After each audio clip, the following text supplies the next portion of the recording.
Welcome back, everyone, to the deep dive. Ready to explore something super important? Absolutely. Today, we're diving into healthy boundaries. Ooh, I like that. Yeah. Healthy boundaries. We've got research articles, personal stories. We're going to break it all down. Sounds good.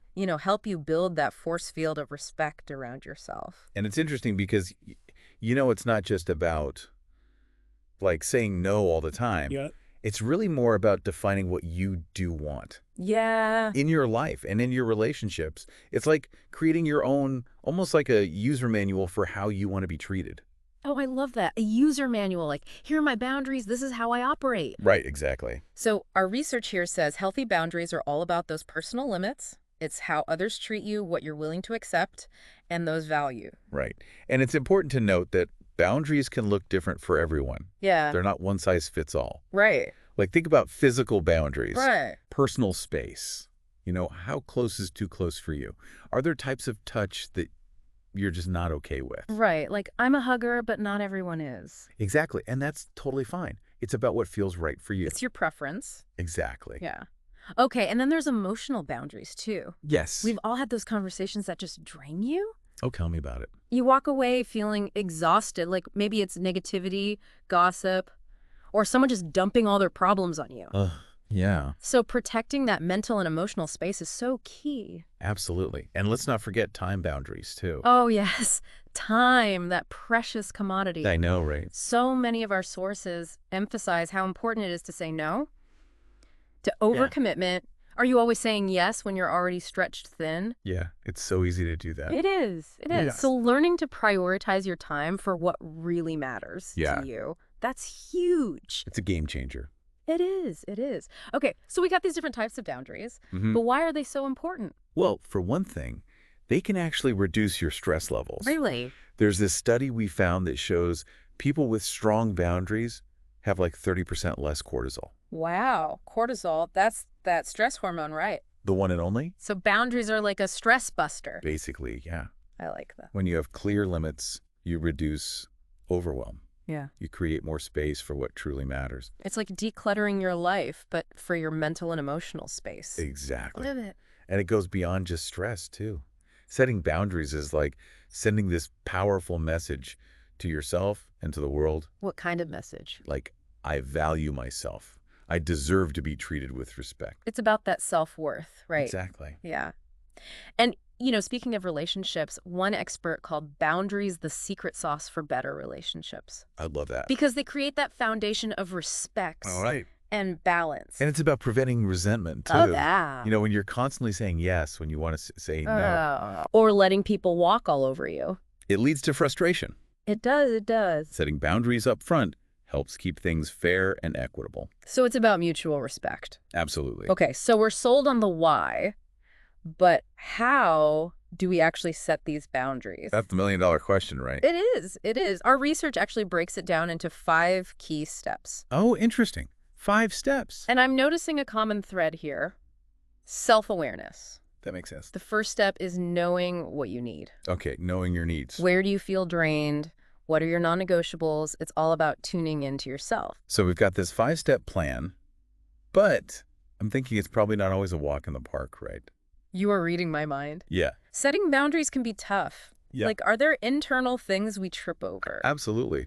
Our research highlights a bunch of very human challenges. Ooh, lay it on me. What are we up against? Well, one of the biggest, guilt, especially for people pleasers. It can be so hard to say no, to put our needs first. I feel that you know what you need, but then there's this other voice Right. saying, but what will they think? Exactly. And it becomes this battle between what we think we should do and what we actually need. One expert said that guilt often stems from a fear of disappointing others or being seen as selfish. That makes sense. It's like we're scared of the fallout from setting boundaries, but isn't it worse to keep saying yes when you mean no? 100%. And this is where the whole idea of reframing comes in. Mhm. Instead of looking at boundary setting as this selfish act, what if we saw it as self-care? Okay, I like that. Right? It's realizing you can't give from an empty cup. Oh, that's good. So you have to fill your own cup first. Fill your cup. Then you have something to give. Yeah, that makes a lot of sense. So self-care, not selfish. But how do you actually fight that guilt when it shows up? Because you know it will. One thing the research suggests is to remind yourself that boundaries actually help everyone. Yeah, it's not a zero-sum game. When you take care of yourself, set those healthy limits, you actually show up better for others. So it's like I'm not neglecting anyone by taking care of me. Right. It's about being the best version of yourself so you can actually be there for the people you care about. Okay, I see that. So it's win-win, not me versus them. Exactly. And when you look at it that way, letting go of that guilt gets a little easier. Guilt, one hurdle. But then there's fear. I'm talking fear of conflict. Like, what if they get mad? Oh, yeah, that's a big one. A lot of people resonate with that, and our sources talk about that. Yeah. Setting boundaries might lead to tricky conversations. Right. Especially people aren't used to it. Yeah. But clear communication is key. So not being aggressive or anything. No, no. Calm, assertive, respectful. Okay. That's where those I statements we talked about come in handy. Yes. I feel not. You always. Yeah. Exactly. Instead of blaming, you're just stating your experience and your need. Like, instead of you always interrupt me, it's, I feel unheard when I'm interrupted. Could you please let me finish? I love that. It's direct, but not an attack. Right. It's just about what's happening for you. And what's interesting is the research really emphasizes this. People who truly care will respect your boundaries. Even if it takes a minute for them to adjust. Yeah, they'll come around. Okay, that's good to hear. True friends, they want you to be happy. Right. They'll get there. Exactly. And if they don't, Yeah. well, maybe that's a sign to look a little closer at that relationship. Interesting. So we've got guilt, fear. What other boundary setting challenges are out there? This one might seem surprising, but feeling selfish. Like you know you need the boundary, but hesitate because it feels wrong to put yourself first. Oh, I totally relate to that. Especially as women, there's this pressure to be selfless, accommodating. It's true. Societal expectations play a big role. But there's a different way to think about this. One expert said that when you're constantly overextending yourself, you're actually more prone to burnout. Right, and resentment. And ultimately, you're less able to give to your relationships anyway. So in trying to be selfless, we're actually setting ourselves up for trouble. Pretty much. It's not a sustainable approach. Yeah. And then everyone loses. That is a mind shift. So boundaries aren't selfish. It's actually the way to show up better for yourself and the people you care about. Exactly. And when you grasp that idea, it gets a bit easier to let go of that selfish feeling. Okay, I'm starting to see the light. It's all about recognizing you have limits. Respecting those limits is vital for your well-being. And when you're well, you can give more to those relationships. Makes sense. Right. So we've talked about those internal hurdles, guilt, fear, the selfish trap. But how do we make this happen in real life? Where do we start? Yeah, good point. It's a lot to process. Like, do we just flip a switch and bam, boundaries? It would be nice, wouldn't it? Right? But no, it's a process. And it can feel overwhelming to try and set boundaries everywhere all at once. Okay, so we're at the starting line. Pick one area that feels the most draining. Work, a specific relationship, maybe how you manage your digital life. Start small, get a win under your belt. Exactly. Then, once you've got your area, think about your specific needs in that space. So what are my non-negotiables in that area? What just rubs me the wrong way? Exactly. Getting crystal clear on what you'll accept and what you absolutely won't. Okay, so I've chosen my battleground and I know my needs. What's next, General? Time to communicate those boundaries. Remember, communication is everything. Clear, direct, kind. You got it. Those I statements are our best friend, right? Oh, absolutely. Yeah. It's all about expressing your needs without blaming. So instead of, you always make me stay late, it becomes, I need to leave by 6 to take care of something. Ah, that's much better. It's factual, no finger pointing. Right. And it leaves no room for misunderstanding. Okay. I've got my needs. I've communicated them. What's the next step? Be consistent. This is where so many people trip up. You set a boundary, but then give in or compromise. Mixed messages galore. Like trying to train a puppy, but sometimes they're allowed on the couch, sometimes not. Perfect analogy. Consistency shows you're serious. So I'm showing up for myself. You got it. And respecting your own limits. But I'm sure you're thinking, What about when people push back? it's going to happen. Especially when people are used to a certain dynamic. Right. They're expecting the old you. But here's the key. Stay calm and remember why you set the boundary in the first place. So it's about standing my ground. You got it. You don't have to justify it. Okay. You have a right to set boundaries. Yeah. You don't owe anyone an explanation. Wow, that's kind of powerful. It's like, my needs matter and I don't need to apologize. Exactly. And if someone keeps pushing or disrespects that boundary, that's information Information about it. about that relationship. Maybe it's time to reevaluate it.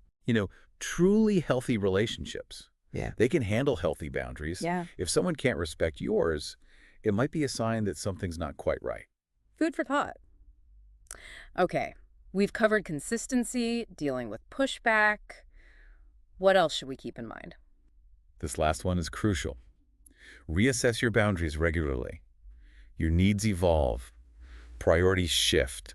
It's not a set it and forget it kind of thing. Not at all. They need to be flexible. So what worked a year ago might not work now. Exactly. Make it a habit to check in with yourself.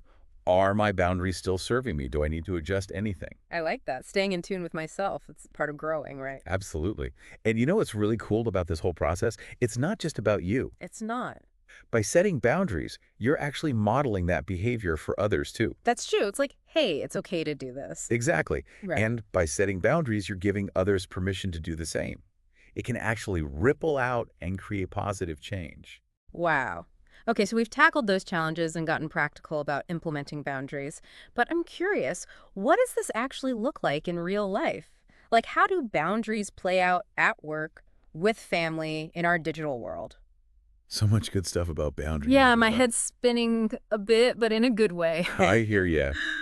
The main thing to remember is boundaries aren't about being rigid or mean. Right, right. It's about self-respect, Yeah. taking care of yourself. Yeah, I'm really getting that. And it's not just about me or you as individuals. It's Right. about, I don't know, a bigger impact. I'm so glad you said that. Yeah. One of the things that stood out in the research Yeah. was this idea that when you set a boundary, you're kind of giving others permission to do the same. Oh, wow. That's powerful. Like, Yeah. just by doing it ourselves, we're showing people it's okay. Exactly. It's like modeling that healthy behavior Yeah. for your family, friends, coworkers, even strangers. Creating a culture where it's okay to say no, to prioritize well-being, to ask for what you need. And when more people feel empowered to do that, it creates a more respectful and compassionate world for everyone. Man, that's inspiring. It's like one boundary at a time, we can actually make a difference. Okay, before we wrap up, Mm. I want to leave you with a little something to think about. Okay, Ivy. Think of one area in your life where a stronger boundary would make a difference. Ooh, good question. Could be work, a relationship, that never-ending scroll on your phone, Yeah. anything that feels off balance. Oh, it doesn't have to be huge, right? Nope. Just one tiny step, something you can do today to start creating that boundary. Like maybe I finally set a timer for how long I'm on social media, or say no to that extra project at work. There you go. And remember, you are worth it. We all are. So listeners, let us know what you're working on. Share those boundary goals in the comments. We're here to cheer you on. And until next time, keep diving deep.